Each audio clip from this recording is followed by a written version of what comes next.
Hello, I'm Edna Kane Williams, Executive Vice President and Chief Diversity Officer at AARP. The time you are investing today to take the course, Becoming a More Inclusive Volunteer, is critical to our overall success.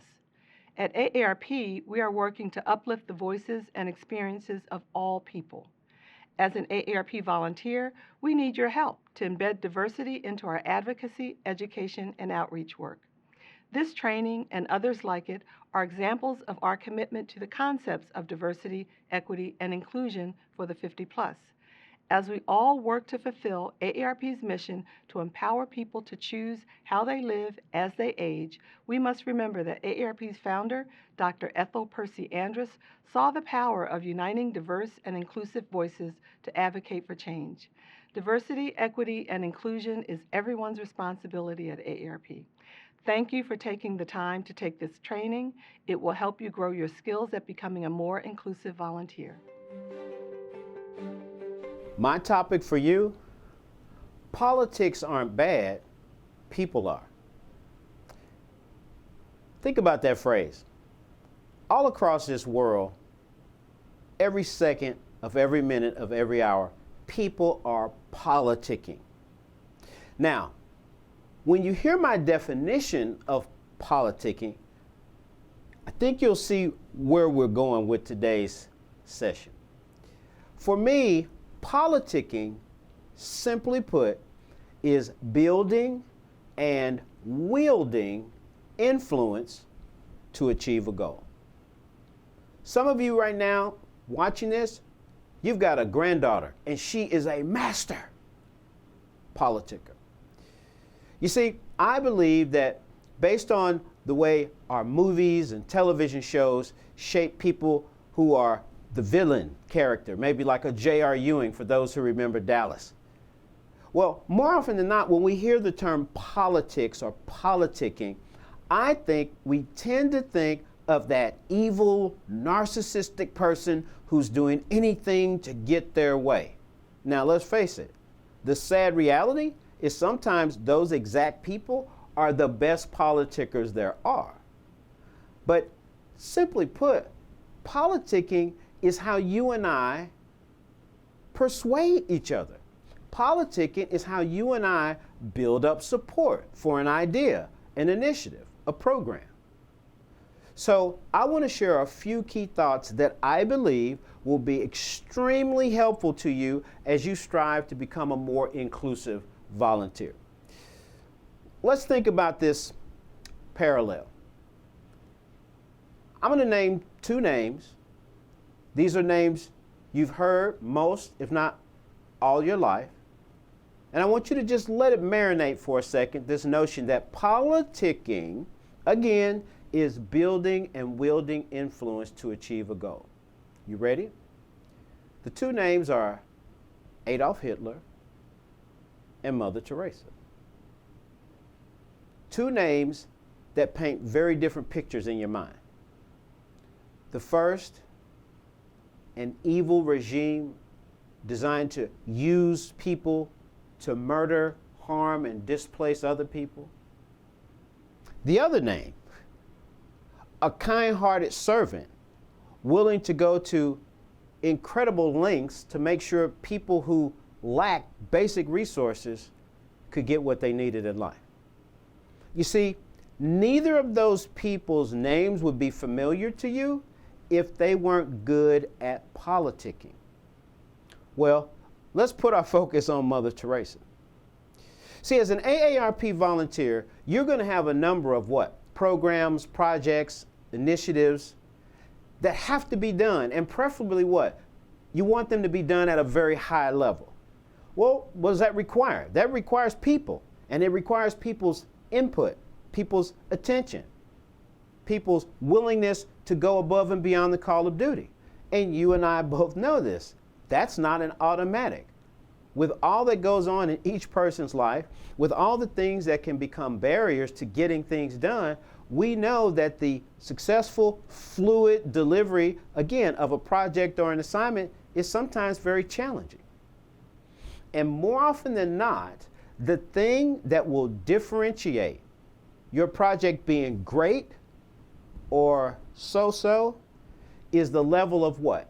Commitment, passion, and follow through from your fellow volunteers. So our point here is, as an AARP volunteer, being inclusive is one of the greatest ways to expand your politicking skills. I want to offer you a few bullet points around being better at politicking.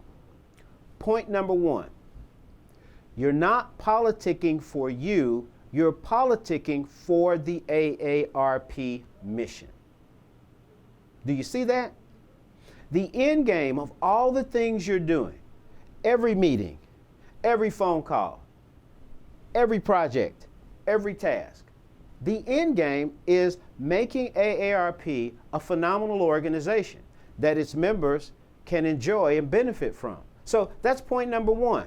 You're not politicking just for politics' sake. You're politicking because you have a major mission in your hands that won't be accomplished if you don't have the support of your fellow volunteers. Secondly, one of the greatest ways I've learned to be better at politicking is to spend more time learning other people's point of view. And guess what that helps you become? It helps you become more inclusive. You see, being inclusive means I want to learn about you. I want to engage with you. I want to find out what you can bring to the table. Well, all those steps build your knowledge and understanding of the other person, which also builds your ability to connect with that person and to thereby influence that person. Here's the third thought. One of the most important things I think you can do to be better in this arena is to find ways to make sure people know how their small activities, their piece of the pie, fits the bigger picture. In my business career, it has often amazed me how many times people work on a team, they work as a part of a group, and they really have no clue how their piece impacts the whole. Well, my suggestion here is, I think one of the ways to better politic, to what? Build influence and then use that influence for good, is to make sure the people you're working with are crystal clear on how their efforts, how their time, how their contribution, how their great idea is impacting the larger mission. One more thought in this arena. You see, you and I, we're all different. Some of us are introverted, some are extroverted. Some of us are shy, some of us are outgoing. Some of us prefer to talk on the phone, some prefer to text. We're all different. Well, the next suggestion I want to make, now this might challenge you a little bit, is I want you to begin to learn, listen closely, the platinum rule. Now, I grew up with the golden rule. Do unto others as you would have them do unto you.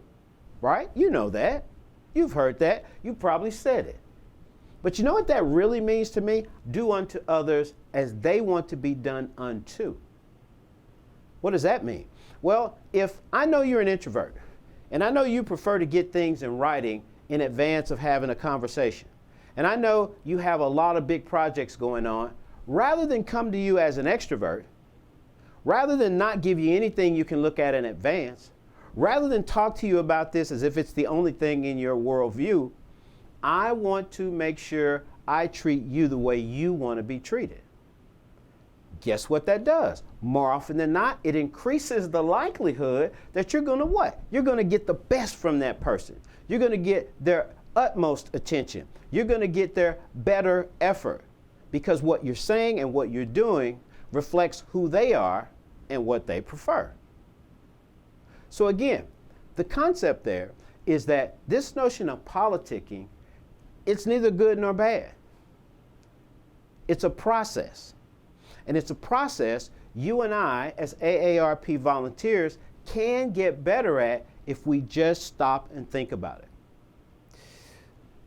I want you to get someone in your mind. Think of a person you currently volunteer alongside. Someone who's doing some of the things you do, or many of the things you do. Someone who works with you in your town, in your city, on AARP initiatives. Who is really good at politicking. Now, I don't know your opinion of that person. I don't know your relationship with that person. But here are a few things I want you to maybe notice moving forward. Number one, how does that person use questions to engage the other person? See, I think when you think about being good at politicking, it's not enough to just ask questions for information. This is very important. It's also about asking questions that engage the other person. I want you to start watching that. Secondly, how does this person work to keep the focus on the other person, right? Listen, we all like attention, I would guess, at some level, some maybe more than others. But I found that effective politickers, if you will, they tend to make the other person more the star of the show. And I believe you and I, regardless of our personality, regardless of our style, that's something all of us can get better at. Next, the third thing I want to share here is when you think about, again, those people in your sphere of influence, those people you work with on a regular basis who seem to be really good at politicking, I want you to notice how easily they tend to accomplish their goals. Because see, at the end of the day, as an AARP volunteer, you have a lot of things you want to get done over and above what you do outside AARP. So let's face it, do you want what you're working on to be easier or do you want it to be harder? Well, clearly you want it to be easier. So I'm suggesting to you, study some of those people you interact with most who seem to be good in this area and just sort of say to yourself, are they kind of getting things done at a faster clip? Are they getting more cooperation from others? Are they getting buy-in faster? I want you to study that so you can begin to incorporate that into the way you interact with others. Now, politicking. I want to say it this way. Can you go anywhere on this planet and escape politicking? I'm serious. Where could you go? I would imagine right now, if you stopped what you were doing, if you went to one of the local elementary schools in your town, if they were in school during a school day, and they were having some type of interaction, I bet you might hear an interaction like this. Charlotte, you are not my friend anymore because I had ho-hos, you had Twinkies, I said share, you said no, so you are not my BFF.